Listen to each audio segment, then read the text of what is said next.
안녕하세요. 토끼황제입니다. 이번 주 주요 경제 기사에 대해서 한번 체크를 해보겠습니다. 이번 주에도 굵직한 기사들이 많았고 우리의 방향성이 맞았다는 기사들도 있었습니다.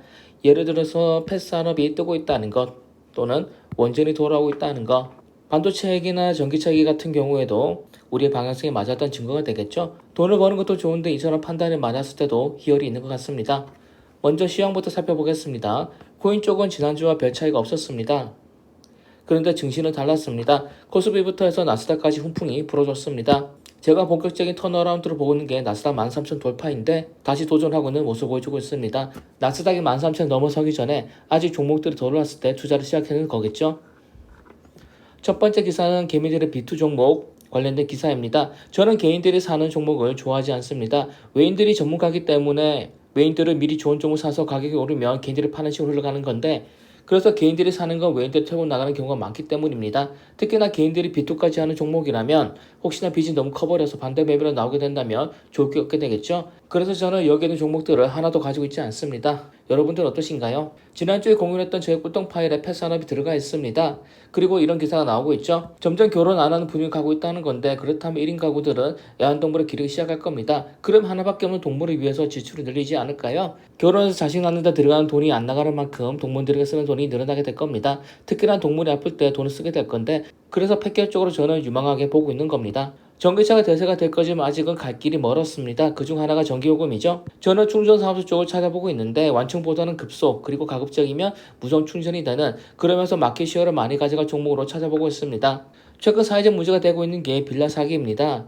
그리고 빌라 사기에는 근생이라는 게 많이 활용되고 있다고 하는 그런 기사가 나와 있습니다. 근생은 근린생활시설의 줄임말인데, 근생은 주거가 아니면서 주거를 불법 개조를 한 걸 의미를 합니다. 확정일자를 받을 수가 있어서 법적 보장이 된다고 믿고 있겠지만 주택이 아니기 때문에 주택의 준하는 보호를 받을 수가 없게 되는 거죠. 그래서 매번 얘기를 하는 건데, 아예 빌라나 오피스텔은 취급하지 마시기 바랍니다. 나중에 우리가 건물주 수준이 된다면 투자로 취급하고 그때는 전문가를 끼고 투자를 하면 되는 거겠죠. 그러나 지금처럼 돈을 모아가는 지금은 이런 물건을 절대 건드리지 말고 전세로도 들어가지 마시기 바랍니다. 이번 기사는 원전이 뜨고 있다라는 그런 기사입니다. 저희 꿀똥 파일에 뭐가 있죠? 바로 태양광을 살펴보자고 되어 있습니다. 지금 윤석열 정부의 지지율이 30%대를 왔다 갔다 하고 있습니다. 그렇다면 다음번 대선 때 야당에서도 강경 후보를 내세울 수 있는 거겠죠. 바꿔 말하면 다시 민주당이 집권할 분위기가 형성될 거라는 겁니다. 그리고 보수와 진보는 반대되는 정책을 내세우는 경향이 있습니다. 문재인 정부 때 탈원전과 태양광을 내세웠던 거고, 이번 윤석열 정부는 기사에서처럼 원전 위주로 가고 있는 겁니다. 그러면 다음번에 민주당에서 지지율이 높은 후보를 내세웠을 때 다시 탈원전과 태양광으로 몰아가지 않겠습니까? 그러면 우리는 원전에 투자할 때가 아니라 지켜보고 있다가 태양광 종목들이 박살이 나고 있다면 그때 줍줍을 하는 거죠. 즉 원전이 뜨고 있다는 이런 기사는 태양광을 봐야 된다는 저희 꿀통 분석이 맞았다는 얘기가 되는 겁니다. 다음 기사 역시도 반가운 기사입니다. 저는 내년부터 본격적인 상승장을 점치고 있고, 그래서 올해 하반기부터는 본격적인 투자를 해야 된다고 항상 주장을 하고 있습니다. 그리고 올해 상반기까지는 실적들이 안 좋은 기사가 많다라는 건 아직 상승을 안 한 종목들이 많다는 얘기가 되는 거겠죠. 아직 종목을 사지 않고 투자를 앞둔 시점에서는 이렇게 안 좋은 기사들이 좋은 호재가 될 수도 있는 겁니다. 저는 재무제표를 중시합니다. 예전에는 뉴스만 보고 혹한 적도 있었는데 지금은 절대로 그런 일은 없습니다. 그중 하나가 바로 인공지능이죠. 챗 GPT가 뜨고 나서 너도 나도 인공지능을 한다, 할 수 있다, 진출한다 같은 펌핑을 하기 시작했습니다. 언론풀이에서 했었던 거고요.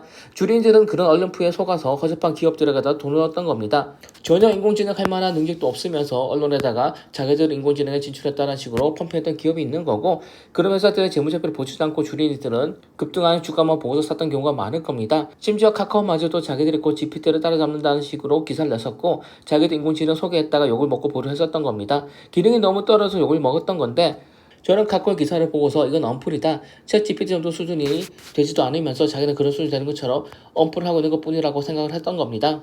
참고로 챗 GPT 정도 되는 수준으로 만들려면 인공지능 한번 학습시키는 데만 수천억이 든다고 합니다. 그 얘기는 진입장벽이 너무 크기 때문에 스타트업이나 준비를 제대로 안 한 기업들이 쉽게 뛰어들지 못할 거라는 생각을 전 했던 겁니다. 그리고 여러분들께도 주의를 하라고 얘기를 했었던 거죠. 그걸 뒷받침해주는 기사가 이렇게 뜨고 있는 겁니다.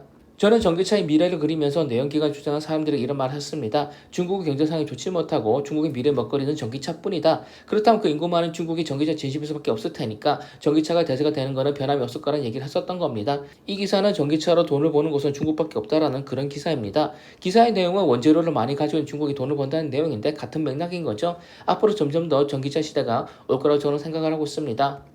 저는 저의 보유 종목들을 다 공유를 하고 있죠. 그리고 그중에는 반도체 종목도 있었습니다. 남들이 2차 전지만 사고 그걸 사야지만 인생 역전이 된다고 떠들어댈 때, 그래서 주린이들이 거기에 속아서 고점에다가 2차 전지 종목을 사고 있을 때 저는 앞으로 빅테크가 발전할 수밖에 없는 거고, 그렇게 되면 그래픽이나 CPU 등에 투자를 해야 된다. 그리고 반도체도 필연적으로 발전할 수밖에 없다고 얘기를 했던 거고, 그래서 반도체가 소비되고 있을 때 지금 같은 상황에서 투자를 해야 된다고 얘기를 했던 겁니다. 그리고 지난주에 드디어 반도체 테마가 일제히 올라줬습니다. 마지막 부채 한도 얘기입니다. 미국은 국채를 추가 발행하기 위해서는 의회의 승인을 얻어야만 된다고 합니다.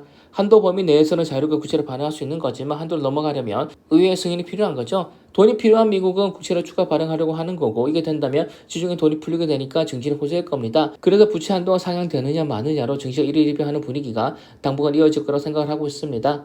당분간 부채 한도 협상이 메인 이벤트가 될 것 같은 거죠. 이상으로 이번 주에도 10가지 경제 기사 체크했습니다. 다음 주에 다시 찾아오겠습니다. 감사합니다.